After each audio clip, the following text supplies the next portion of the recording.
Welcome back. It's 5:42. This morning we are remembering the life of Rosalynn Carter. She was 96 and died after a months-long battle with dementia. Yeah, we now head to Americus, Georgia, where part of Miss Carter's legacy will continue to live on through the people she's helped. In the small town of Americus, only 10 miles down the road from the famous hometown of Jimmy and Rosalynn Carter, sits an organization named after the former First Lady. Its mission is to help a population close to Mrs. Carter's heart. I say our job is not to make caregiving easy. Our job is to make caregiving less hard. Dr. Jennifer Olson is the CEO of the Rosalynn Carter Institute for Caregivers. She says both the Carters stayed intimately involved from the day she interviewed for the job in 2018. The first thing that struck me was Mrs. Carter came to the door with my resume in her hand with highlights and notes on it. And President Carter came into the room and said, "Yeah, shouldn't you go work at the Carter Center?" And I then took that as my opportunity to convince both of them and make the case that caregiving is a public health issue. The Institute was created in 1987, but the seed to help was planted more than 20 years earlier when Mr. Carter was running for governor, and Mrs. Carter kept getting the same question about mental health. But what's the president going to do? What's the president going to do? So she decided to get herself into the line, the meet and greet line for the president, reach out to shake his hand and ask him what he's going to do about mental health. Well, he reached for my hand before he knew who I was.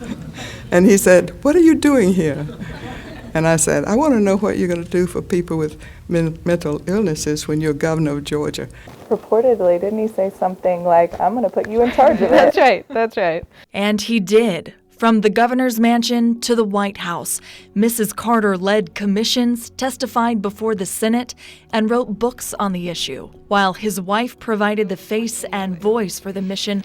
We've heard about the lack of adequate service or the wrong kinds of services.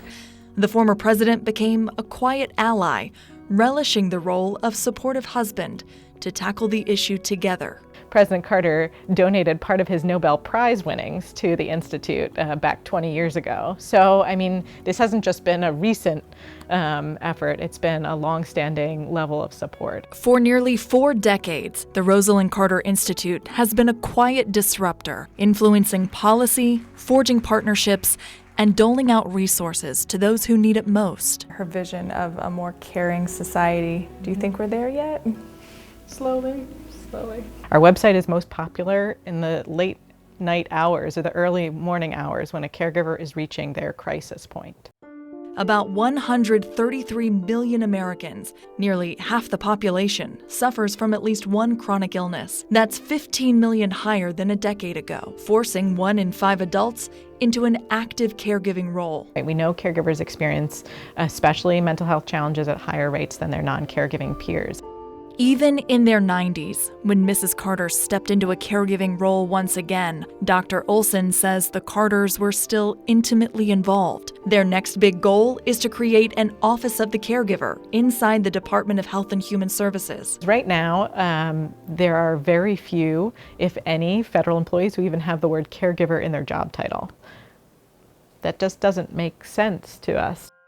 Sometimes the obvious thing is where the Carters thrived, turning common sense humanity into a lifelong mission and a legacy to be continued. I think there's just a commitment to whatever cause they have put their name to for it to move forward, and you, as a participant in that, just feel like you've got to keep it going.